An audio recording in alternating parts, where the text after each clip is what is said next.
Assalamualaikum warahmatullahi wabarakatuh.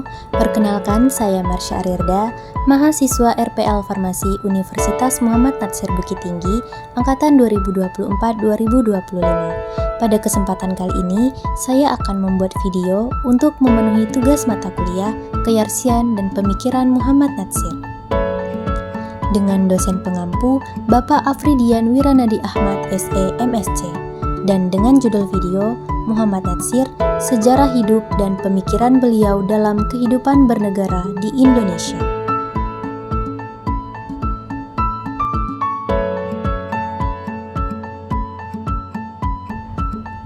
Bagian pertama, Integritas dan Anti Korupsi Muhammad Natsir. Natsir dikenal sebagai pemimpin yang sangat jujur, bersih, dan jauh dari praktik korupsi. Kesederhanaannya yang sangat legendaris diceritakan bahwa sebagai Menteri Penerangan, beliau hanya memiliki 2 kemeja butut, sebuah fakta yang membuat wartawan Amerika Serikat Turner Cahin terheran-heran.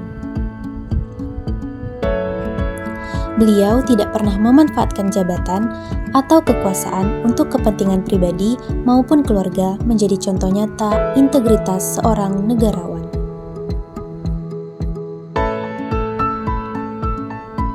Bagian kedua, peran krusial dalam sejarah Indonesia. Salah satu kontribusi terbesarnya adalah Mosi Integral Natsir pada tahun 1950 yang berhasil menyatukan kembali negara-negara bagian menjadi NKRI. Natsir pernah menjabat sebagai Perdana Menteri dan aktif dalam dinamika politik pada awal kemerdekaan. Bagian ketiga, perjalanan politik penuh tantangan. Ia menghadapi banyak perbedaan pandangan politik, termasuk dengan Soekarno, dan terlibat dalam PRRI sebagai bentuk protes terhadap kebijakan sentralisasi kekuasaan. Natsir juga secara vokal mengkritik gagasan Nasakom, yaitu nasionalis, agama, dan komunis, yang menunjukkan keteguhan prinsip dan independensasi pemikirannya. Bagian keempat, penghargaan internasional dan keterlupaan domestik.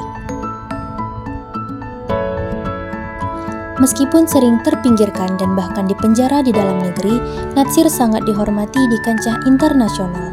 Beliau menerima King Faisal Award atas dedikasinya dalam dakwah dan perkembangan Islam global.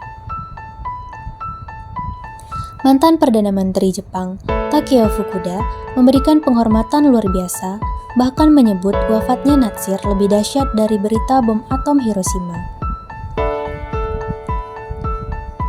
Namun ironisnya, makamnya tidak pernah direnovasi dan ia tidak pernah mendapatkan pengakuan sebagai pahlawan nasional hingga akhir hayatnya.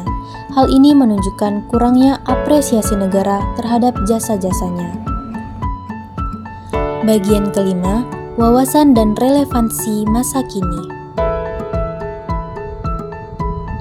Natsir meninggalkan warisan pemikiran berupa sekitar 70 buku keteladanan akhlak dan aset wakaf yang disediakan untuk umat, bukan untuk keluarganya.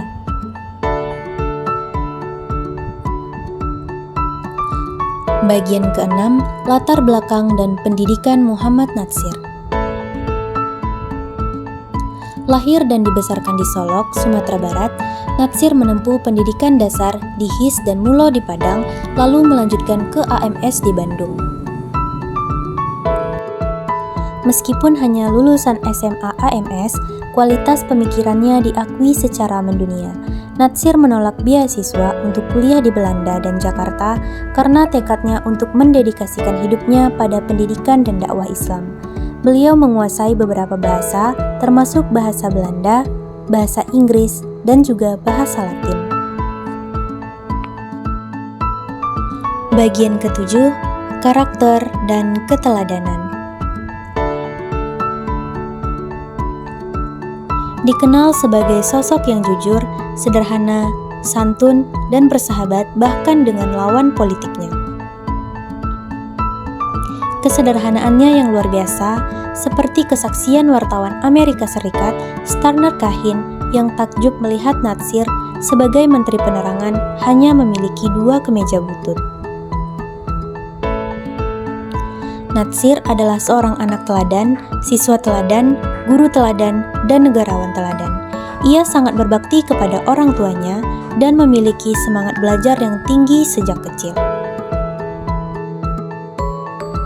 Bagian ke-8, peran penting dalam sejarah politik Indonesia. Sejak akhir 1920-an, Natsir produktif menuangkan pemikirannya di berbagai majalah Islam, bergabung dengan Majelis A'la Indonesia, kemudian Masyumi, dan menjadi Menteri Penerangan di Kabinet pertama RI pada tahun 1945.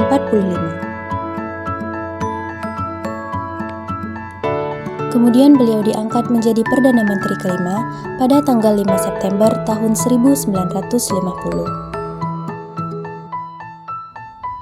Mengkritik keras gagasan Nasakom yang diprakarsai Presiden Soekarno pada tahun 1950 dan terlibat dalam pemerintahan revolusioner Republik Indonesia sebagai bentuk protes terhadap sentralisasi kekuasaan.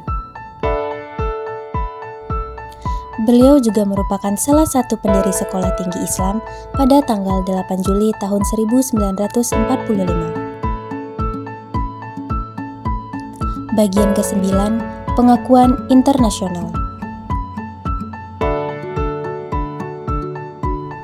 Meskipun beliau disakiti dan dicekal di dalam negeri, Natsir membantu pemerintahan Orde Baru melobi investasi Jepang. Beliau menerima penghargaan King Faisal Award atas jasanya dalam dakwah dan perkembangan Islam di dunia.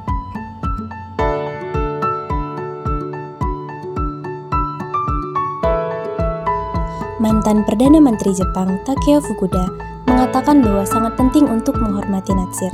Bahkan beliau menganggap wafatnya Natsir lebih dahsyat dari berita bom atom di Hiroshima.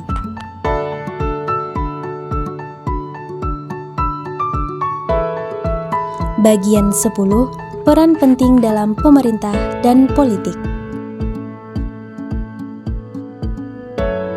Ia dipercaya menjadi Menteri Penerangan di Kabinet pertama Republik Indonesia pada tahun 1945. Kemudian, pada tahun 1950, Natsir mengajukan integral yang berhasil menyatukan kembali bangsa Indonesia yang terpecah belah dalam negara-negara bagian yang kemudian membentuk kembali Negara Kesatuan Republik Indonesia. Diangkat menjadi Perdana Menteri kelima pada 5 September tahun 1950, namun kabinetnya jatuh karena perbedaan pandangan terkait Uni Indonesia Belanda dan Irian Barat. Selama masa demokrasi terpimpin, beliau memilih menyingkir ke Sumatera dan ikut serta dalam PRRI sebagai bentuk protes terhadap kebijakan pemerintah pusat yang dianggap sentralistik.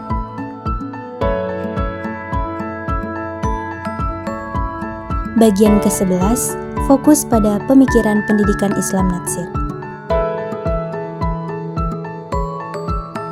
Natsir meyakini bahwa pendidikan adalah fondasi utama pembangunan bangsa dan pembentukan karakter individu yang berlandaskan nilai-nilai Islam. Natsir sangat krusial dalam pembangunan peradaban dan arah masa depan yang lebih baik. Tanpa pemahaman sejarah, bangsa akan mudah goyah dan kehilangan arah. Natsir merupakan sosok yang sangat konsisten antara pemikiran dan perilakunya. Ia dikenal sebagai pribadi yang jujur, sederhana, dan teguh pada prinsip Islam.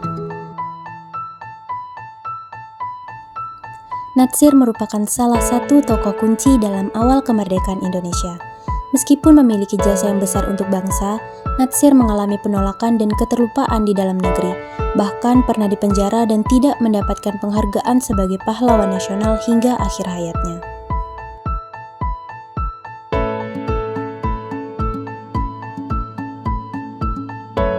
Namun di kancah internasional, Natsir sangat dihormati atas dedikasinya di dalam dakwah dan perkembangan Islam dunia.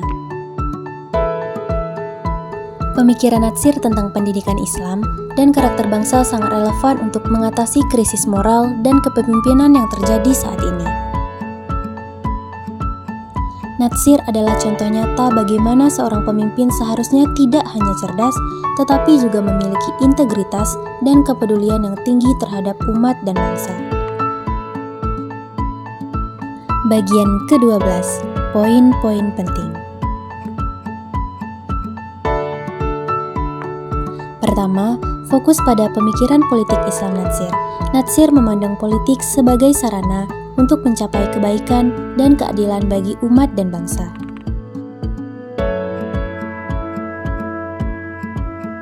Kedua, integritas dan anti korupsi dalam politik. Natsir dikenal luas sebagai politikus yang jujur, bersih, anti korupsi, dan kesederhanaan hidupnya, bahkan saat menjabat sebagai menteri, wajib dijadikan sebagai teladan yang nyata. Ketiga, peran kunci dalam sejarah Republik.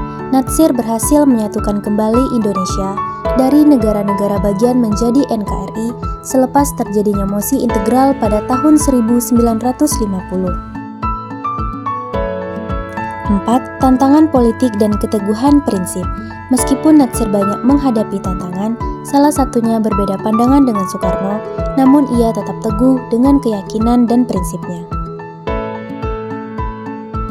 5. Pengakuan global dan keterlupaan domestik.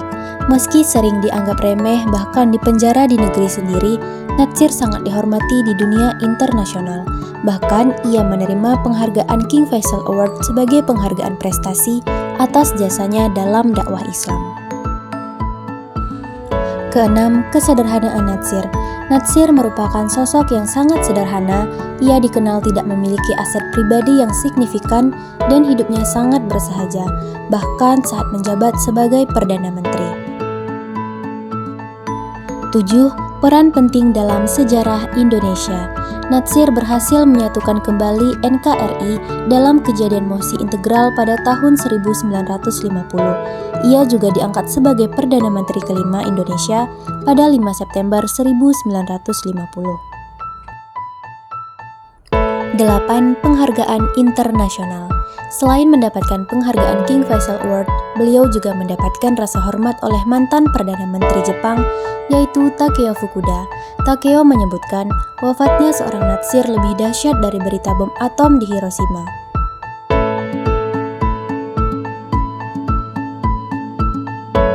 Kesembilan, warisan dan relevansi masa kini. Natsir mewariskan pemikiran sekitar 70 buku tentang keteladanan akhlak dan aset wakaf yang didedikasikan untuk umat, bukan untuk keluarganya. Bagian ke-13, pesan untuk anak muda terhadap perjuangan Muhammad Natsir. Pertama, kejujuran, kesederhanaan, dan keikhlasan beliau jadi teladan kepemimpinan yang mempersatukan bangsa. Natsir menempatkan persatuan di atas kepentingan pribadi. Beliau juga dikenal sebagai pemikir yang membawa Islam ke ranah negara tanpa mengorbankan pluralitas. Yang kedua, peran politik dan diplomasi sebagai tokoh mayumi. Beliau aktif melobi parlemen untuk menjaga integritas NKRI lewat mosi integral yang kemudian memulihkan RIS menjadi NKRI kembali. Yang ketiga, semangat berdamai dan toleransi. Natsir berupaya menenangkan gejolak regional seperti PRRI dengan cara damai, bukan dengan kekerasan, namun sambil tetap tegas pada prinsip keadilan dan kedaulatan negara. Keempat, kepemimpinan yang visioner.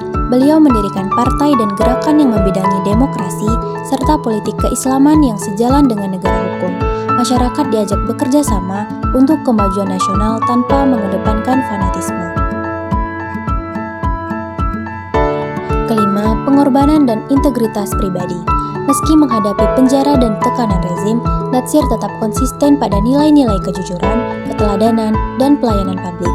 Ia dipandang sebagai bapak NKRI karena perannya dalam menjaga persatuan negara. Yang keenam, warisan pemikiran. Pendekatannya menekankan kompromi yang elegan antara nilai-nilai keagamaan, kemanusiaan, dan keinginan untuk demokrasi yang inklusif. Ia percaya kepemimpinan yang santun bisa membawa stabilitas bergaining politik tanpa mengabaikan keadilan sosial bagi warga negara di Indonesia. Sekian video yang dapat saya sampaikan, semoga bermanfaat dan dapat diterapkan dalam kehidupan sehari-hari. Saya ucapkan terima kasih dan Assalamualaikum warahmatullahi wabarakatuh.